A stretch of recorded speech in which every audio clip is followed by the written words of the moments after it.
모든 영상에 소개하는 내용들은 각자의 판단에 맡깁니다. 리 에이스 채널은 항상 모든 영상에 있어서 유료로 하는 것들은 신중하게 결정하시는 것이라고 말씀드립니다. 아울러 무료로 하는 것들 역시 각자의 판단으로 선택해서 결정하시는 점이라는 것을 강조드립니다. 안녕하세요, 리 에이스입니다. 자, 여러분들 이번 시간은 파이코인 고점 대비 73% 하락을 했습니다. 과연 원인이 무엇일까요? 분명히 이유 없는 하락은 없을 거예요. 그냥 쓸데없이 하락을 하지는 않을 거거든요.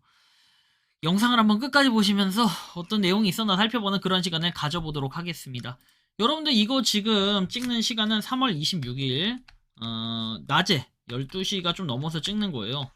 일단은 지금 0.93이었던 슬라이딩 해가지고 엄청나게 많이 떨어진 모습을 확인할 수 있습니다. 진짜 많이 떨어졌는데요. 한번 내용을 보도록 하죠. 자, 내용을 보죠. 일단 파이 네트워크 지금 0.8189달러, 한 달로 치면 50%가 빠졌다고 돼 있는데, 실질적으로 우리가 3달러 고점을 딱 찍고 내려온 그 순간을 비교해보면 한 73% 정도가 빠졌다라는 걸 볼 수 있어요. 지금 가장 많이 거래가 되고 있는 곳은 OKX 거래소, 그 다음에 비트겟 거래소, 그리고 OKX 거래소가 거의 줄을 이루고 있는데, 그 외에는 지금 보면 게이트IO도 상당히 많다라는 걸 느낄 수 있어요. 그쵸? 게이트IO가 더 많네요. 자, 일단은 게이트IO 한번 보죠. 0.81875에서 이렇게 돼 있는데, 와, 그림 보면 진짜 멋있습니다.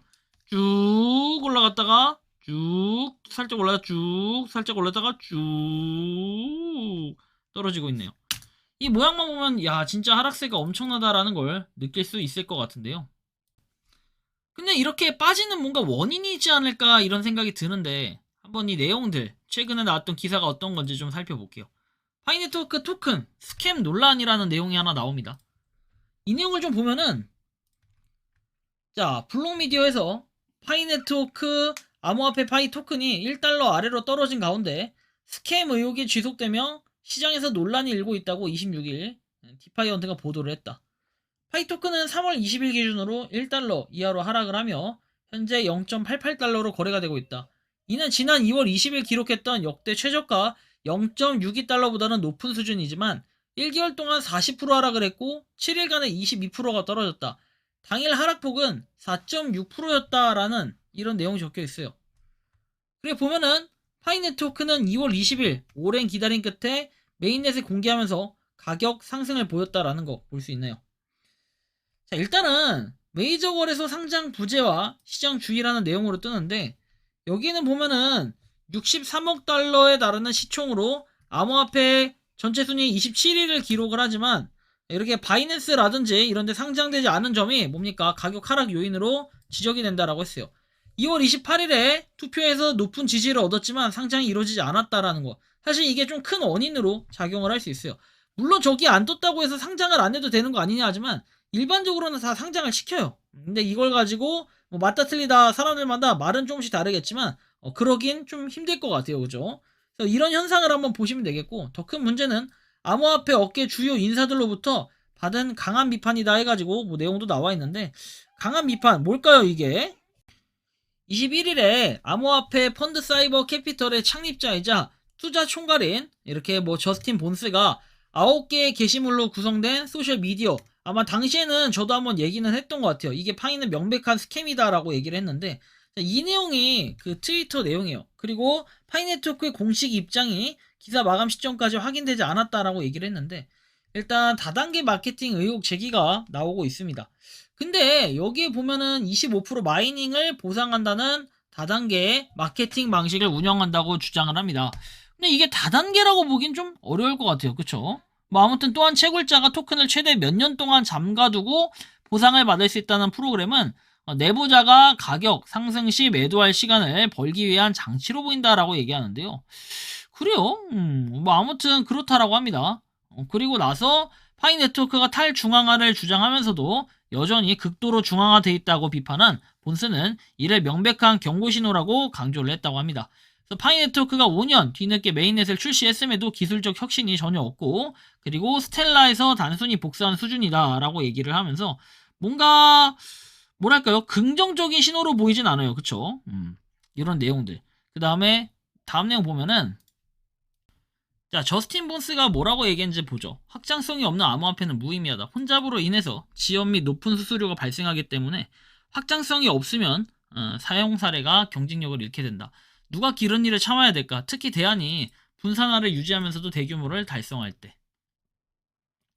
투자자로서 실수를 저질렀지만 이것은 분명히 이 주기의 가장 큰 사기다. 파이는 어디에서나 사기다. 다가올 폭락 이후에 우리는 많은 꿈이 깨질 것이다. 언젠가는 수천 달러가 도착할 것이라고 생각하는 모든 페이스북 삼촌과 조부모는 실망할 것이다. 이것이 비트코인 주기의 비트코인이다. 뭐 이렇게 얘기를 하는데요. 자, 이 내용을 좀 살펴봐야겠죠. 자, 좀 더 보면은 이 내용이에요. 저스틴 본스가 얘기했던 게 이거 이전에도 한번 다뤄드리긴 했어요. 파이코인이 완전히 사기다라고 주장을 하고 뭐 마이닝, 모바일을 통한 이제 마이닝 방식을 제공하는 것은 합의에 기여하지 않는다. 그리고 KYC가 모든 게 필요하다. 그 심각하다라고 얘기하면서 극도로 중앙 집중화된 상태를 유지하면서 분산화를 주장하는 것은 엄청난 위험 신호다. 제로 혁신으로 5년이나 지연된 메인넷을 제공하는 것은 또 다른 파이 혁신적인 새로운 분산형 암호화폐라고 주장하지만 사실 그렇지가 않다. 그리고 파이의 핵심 기술은 스텔라에서 복사가 됐고 문서가 완전 엉망진창인데 파이 튜링 완전 VM이 없기 때문에 확장 가능하지 않고 프로그래밍만 가능하지도 않다라고 결론 내릴 수 있겠다. 그러면서 자, 파이는 추천 프로그램을 통해 다단계 마케팅 유형의 계획을 구축을 했다. 채굴 보상의 25%를 돌려받는다. 결론은 무의미한 채굴은 네트워크에 막대한 비용을 초래하는 동시에 아무런 수익도 제공하지 않는다는 것. 그리고 상황을 더 악화시키는 것은 파이 내 헥스와 비슷한 추가적인 폰지 사기 메커니즘이 있다는 것. 채굴을 높이기 위해 몇 년 동안 파이를 잠그는 경우 피해자를 가두고 가격을 끌어올려 내부자가 빠져나갈 수 있도록 설계된 또 다른 메커니즘. 근데 저는 궁금한 게 요 메커니즘이나 움직임만 봤을 때는 이걸 사기라고 할 수 있는 게 투자를 한 건 아니잖아요.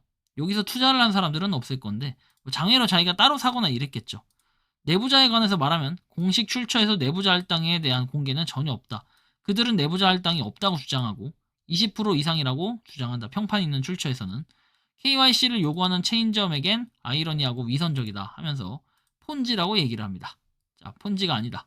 메커니즘의 정의상 엄밀히 말해서 MLM 및 폰지가 아니다 얘기를 해요. 근데 이런 사기 수법이 실제로 더 심각하다. 폰지 사기처럼 사기꾼들은 투자자들에게 지불하는 금액에 균형을 신중하게 맞춰야 된다. 자, 그러면서 암호화폐의 경우는 다르다. 암호화폐를 잠그는 동시에 토큰 머니 프린터를 활용할 수 있기 때문에 사기꾼은 암호화폐 버전의 사기로 훨씬 더 많은 돈을 벌게 된다. MLM의 경우도 마찬가지다. 자, 그러면서 마지막에 파이가 상위 20위에 진입한 것은 우리 산업에 부끄러운 일이고 위험 신호 7개를 발견했다. 이렇게 3월 20일에 남겼던 내용이 있습니다. 근데 사실 이게 그냥 부정적인, 하지만 이분이 그렇게 유명하냐라고 봤을 때는 뭐냐, 유럽 최대 암호화폐 펀드의 창립자 겸 CIO다라고 해서 돼 있고 암호화폐 연구가로 일하고 있고 개인적인 것이라고 얘기를 합니다. 그런 분이 뭐 얘기한 거를 되게 뉴스화도 되고 엄청 크게 얘기하면서 뭐 아무튼 많은 이런저런 얘기들이 있습니다. 현재는 0.8192달러. 앞으로도 떨어질 수도 있어요. 어떻게 될지 그 미래는 아무도 알 수 없습니다. 그러나 여러분들이 반드시 기억해야 될 것은 파이코인이 오르고 떨어지고는 저런 한 사람의 얘기 때문에 그런 게 아니에요. 뭐다? 파이코인이 코어팀이 뭔가 명확한 공지, 이런 단순히 뭐 도메인 같은 지금 그냥 이벤트성 발언 있죠. 뭐 도메인을 해라 약간 참여도 모식의 이런 발언들보다는 앞으로 코어팀은 이런 공지를 해야 돼요. 명확하게 뭘 하겠다라든지 KYB가 어떻게 됐다라든지 바이낸스에 대한 생각이라든지 뭐 등등 여러가지 그런 내용들을 공지하면은 아마 더 적극적으로 빠른 속도로 움직일 것입니다. 그러나 지금처럼 이렇게 공지에 대해서 똑바른 그리고 우리가 필요한 그런 공지들이 나오지 않는다면 당연히 가격적으로는 계속 빠질 수밖에 없다. 근데 이거는 어쩔 수 없는 거고 시장의 반응은 차가울 수밖에 없어요. 예전부터 제가 분명히 경고했던 부분이 있었죠. 코어팀에서 명확하게 이렇게 공지하지 않으면 상장은 실전이기 때문에 상장 이후에도 이런 스탠스를 취한다면 당연히 가격은 떨어질 수밖에 없고 그러면 투자자 그리고 파이오니어들은 불안에 빠질 수밖에 없다라고 말씀을 드린 적이 있었습니다. 그런데 그게 현실화가 돼버린 이런 부분이 좀 안타깝기도 하고 뭔가 이제는 코어팀이 어느 정도 운영할 수 있는 그런 공지들이 하나하나씩 나오면 좋겠다라는 이러한 말씀을 드리고 싶네요. 여러분들이 생각하고 느끼는 이 고점 대비 73% 하락 진짜 원인은 뭐라고 생각을 하십니까? 저는 결국 코어 팀이 어떠한 공지를 명확하게 하지 않았기 때문에 이런 계속 빠짐 현상이 일어날 수밖에 없다라고 생각을 하는데, 여러분들이 생각하고 느끼는 파이코인은 어떤지 자유롭게 여러분들의 의견 한번 댓글로 남겨주시기 바란다라는 말씀 드리며, 이번 영상은 여기서 마치는 걸로 하겠습니다. 도움이 되셨다면 구독과 좋아요, 알림 설정 부탁드리고, 파이코인을 채굴하시는 많은 분들, 그리고 파이코인 생태계를 노력하시는 모든 파이오니어분들, 오늘도 파이팅 하시기 바랍니다. 니 에이스였습니다. 감사합니다. 평소에 궁금하셨지만 내가 시도해보기 어렵거나 시간 낭비하고 싶진 않고 새로운 제보를 해주실 분들께서는 아래의 주소로 메일을 보내주시면 제가 해결해드리겠습니다. 단톡방은 유튜브 검색창에 소통창구를 개설했습니다를 검색해주셔서 확인하시면 됩니다. 아울러 채널 멤버십 가입 시 다양한 혜택을 누리실 수 있으니 참고해주시기 바랍니다. 시청해주셔서 감사합니다.